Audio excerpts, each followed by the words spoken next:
क्षेत्रफल के अनुसार भारत का सबसे छोटा राज्य है, जो पश्चिमी तट पर स्थित है। यह अपने सुंदर समुद्री तटों, पुर्तगाली स्थापत्य कला और अद्वितीय संस्कृति के लिए जाना जाता है। गोवा पहले पुर्तगाल का उपनिवेश था और 19 दिसंबर 1961 को भारत में शामिल हो गया। गोवा की राजधानी पणजी है और यहाँ की मुख्य भाषाएं कोंकणी, हिंदी और अंग्रेजी है। पुर्तगाली उपनिवेश के दौरान गोवा में पुर्तगाली स्थापत्य कला और संस्कृति का प्रभाव देखा जा सकता है।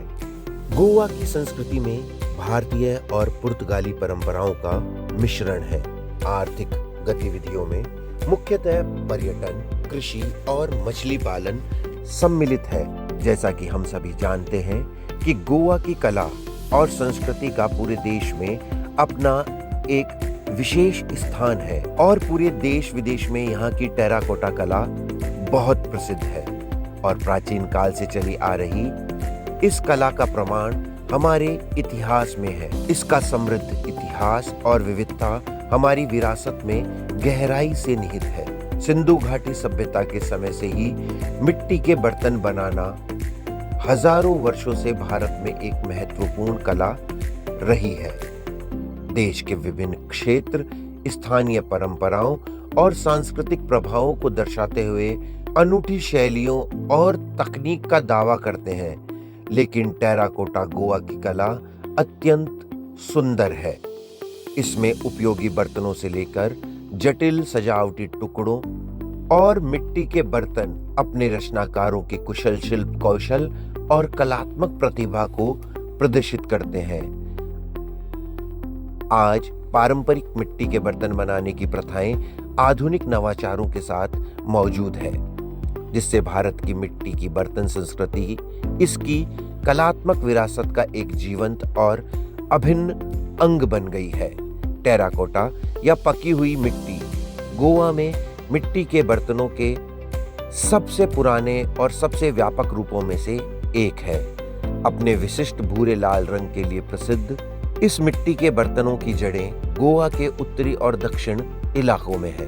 टेराकोटा के बर्तन रोजमर्रा के बर्तनों से लेकर विस्तृत मूर्तियों तक गोवा के कुम्हारों की स्वदेशी कलात्मक और कौशल का प्रतिनिधित्व करते हैं। गोवा टेराकोटा कला के बारे में मुख्यतः यही विशिष्ट बात है कि यहाँ टेराकोटा का प्रयोग विभिन्न प्रकार की कला और शिल्प में किया जाता है, जैसे कि मिट्टी के बर्तन, मूर्तियां और सजावटी सामान। गोवा की इस स्थानीय रूप से प्राप्त लाल मिट्टी से बनाया जाता है, जिसे सूखने और पकने के बाद विभिन्न आकार और डिजाइन दिए जाते हैं। इस कला के द्वारा निर्मित बर्तन का उपयोग विभिन्न प्रकार के मिट्टी के बर्तन बनाने के लिए किया जाता है, जैसे मटके, कटोरे, थालियां और जार। मिट्टी के बर्तनों को बनाने के लिए जो सामग्री और प्रक्रिया का प्रयोग किया जाता है वो यही है कि सबसे पहले मिट्टी लेते हैं। वह मिट्टी गोवा में लाल मिट्टी के नाम से जानी जाती है, जिसे बिचोलिम के खेतों से प्राप्त किया जाता है। फिर इसके लिए जो तैयारी होती है उसमें मिट्टी को पहले पानी में भिगोया जाता है, फिर एक महीन मिश्रण बनाया जाता है। इस प्रक्रिया के बाद शिल्प निर्माण के लिए इस मिश्रण को विभिन्न आकार और डिजाइन देने के लिए हाथ से या कुम्हार के चाक पर बनाया जाता है। इसके बाद तैयार किए गए शिल्प को फिर एक भट्टी में पकाया जाता है, जिससे वे सख्त और टिकाऊ हो जाते हैं। मिट्टी के बर्तनों का सांस्कृतिक महत्व बहुत अधिक है, क्योंकि गोवा में इन बर्तनों को बनाने के लिए प्राचीन समय से विभिन्न प्रकार के बर्तन बनाने में किया जाता रहा है। गोवा में कई कलाकार हैं जो टेराकोटा का उपयोग करके अपनी कला को व्यक्त कर रहे हैं और शिल्प के माध्यम से यहाँ के स्थानीय कारीगरों को आय का एक महत्वपूर्ण स्रोत प्राप्त हो जाता है। बर्तन बनाने की कला गोवा की संस्कृति का एक महत्वपूर्ण हिस्सा है और यह विभिन्न प्रकार के त्योहारों और समारोह में उपयोग की जाती है। इस बात से यही निष्कर्ष निकलता है कि मिट्टी के बर्तन बनाने की एक समृद्ध और विविध कला है, जो स्थानीय संस्कृति का एक महत्वपूर्ण अंग है। यह विभिन्न प्रकार की कला और शिल्प में उपयोग की जाती है और स्थानीय कारीगरों के लिए आय का एक महत्वपूर्ण स्रोत है। मिट्टी के रंग, दीवार हैंगिंग्स, घुमोट्स, गुल्लक, बर्तन और अन्य सुंदर टुकड़े पा सकते हैं। गोवा के विभिन्न चर्च और मंदिरों में भी आप इस कला के उदाहरण देख सकते हैं। मिट्टी के बर्तन बनाने की कला, जटिल पैटर्न्स दीवारों पर बनाए गए हैं। गोवा के आर्ट और कल्चर निदेशालय के द्वारा बताया गया है कि सरकार की तरफ से इस भावी युवा कलाकारों की पीढ़ी के लिए कई कार्य किए जा रहे हैं। आइए गोवा के कला एवं संस्कृति विभाग के निदेशक माननीय श्री शगुन वैलिब जी से बातचीत करते हैं। नमस्कार, my self Sagun Arvedip, Director Art and Culture, Government of Goa. So we have with a good artwork of terracotta, and we try to promote this to the young generations through the Balotsav once in a year. We conduct it for the 7 days to the school children with the help of West Zone Cultural Center, Udaipur, as well as we have a great folk festival wherein called a Lokotsav with the help of West Zone Cultural Center, wherein during this period of 10 days we also conduct a workshop on the terracotta. So last year we have done a great work, and students from the art college as well as from the local who are interested in terracotta work has participated and learned the things from the state as well as from the artwork of the terracotta artwork from the other states too. From the Rajasthan, we have brought Jaipur also. So similarly, so this terracotta is well known in the state of Goa also.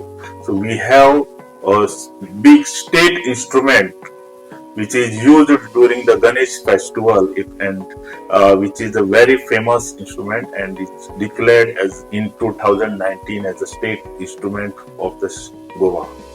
Goa कला महाविद्यालय को राज्य के प्रमुख एवं एकमात्र कला संस्थान के रूप में मान्यता प्राप्त है।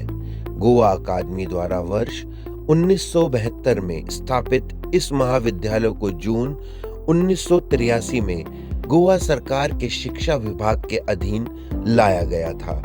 वर्तमान में यह तकनीकी शिक्षा निदेशालय गोवा के अधीन है। गोवा आर्ट कॉलेज का परिसर भी काफी विशाल है और इसके चारों तरफ हरियाली और सुंदरता बिखरी हुई है। गोवा के कला महाविद्यालय की प्रधानाचार्य माननीय श्रीमती हर्षा मंडूरकर जी से जानते हैं कि गोवा की आर्ट ऑफ टेराकोटा के बारे में। This is the entrance of the Goa College of Art, and mural is executed here, and this is in Kavi art form. Kavi art is considered as folk art of Goa, and this has been done with modern technique. Actual Kavi art is done on wall marks. Layer of plaster is applied, and then layer of mud, and then it is carved with the needle. But here, instead of spoiling wall, the artist has used cement board. The design is made by our staff member Gopal Kudaskar, and this is done, the artistic work done with the teamwork with the student Sagar Naik Moe. He was our ex-student, and now he has been honored state award by Governor of Goa, and he was honored at 26th January National Award for the Kavi Art Design. Terracotta की प्राचीनतम कला का भविष्य बहुत उज्जवल है। इसका मुख्य कारण सरकार के द्वारा लाई जा रही योजनाएं हैं। इसके अलावा लोगों की इस कला में बढ़ती रुचि भी है, जो इस कला को तेजी से विकास की तरफ लेकर जा रही है। मिट्टी के बर्तन बनाने की कला गोवा के स्थानीय लोगों की एक परंपरा है, जो यहाँ की संस्कृति को समृद्ध और गौरवशाली बनाती है। टेराकोटा की स्थानीय कला हमारी संस्कृति और भारतीयता की अनूठी पहचान है। आइए जानते हैं बर्तन बनाने की इस पूरी प्रक्रिया को बिचौलियों के खेतों से लाल चिकनी मिट्टी को सावधानी से निकाला जाता है। यही मिट्टी आगे चलकर रूप लेती है बर्तन, मूर्ति और कलाकृतियों का। मिट्टी को पत्थर और कंकड़ से साफ किया जाता है, फिर पानी मिलाकर इसे लंबे समय तक गूंथा जाता है ताकि यह मुलायम और चाक पर चढ़ने योग्य बन सके। जब कुम्हार अपने हाथ रखता है तो मिट्टी सांस लेती है। धीरे धीरे मिट्टी का ढेला बदलकर सुराही, घड़ा, दिया या कलात्मक मूर्ति का रूप ले लेता है। यह वही पल है जब मिट्टी कला में बदलती है। मिट्टी से बने हुए बर्तन सीधे आग में नहीं डाले जाते। पहले इन्हें कई दिनों तक धूप में सुखाया जाता है ताकि भीतर की नमी निकल जाए। अब आता है सबसे महत्वपूर्ण चरण। बर्तनों को भट्टी में सजाकर लकड़ी या गोबर की आग में घंटों तक पकाया जाता है।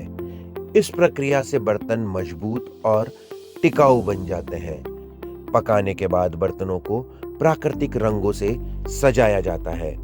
यह अंतिम स्पर्श ही उन्हें बाजार में आकर्षण देता है। मापसा का यह बाजार इसका जीवंत उदाहरण है। गोवा की यह परंपरा मिट्टी से बर्तन बनाने की नहीं है। यह कारीगरों के धैर्य, मेहनत और रचनात्मकता की कहानी है। मिट्टी से लेके बाजार तक हर टेराकोटा बर्तन एक जीवंत कला है। गोवा की धरोहर टेराकोटा मिट्टी से जन्मी, परंपरा में पली, कला में खिली। Terracotta is a smile of Goa and it has an important role in serving life of people of Goa.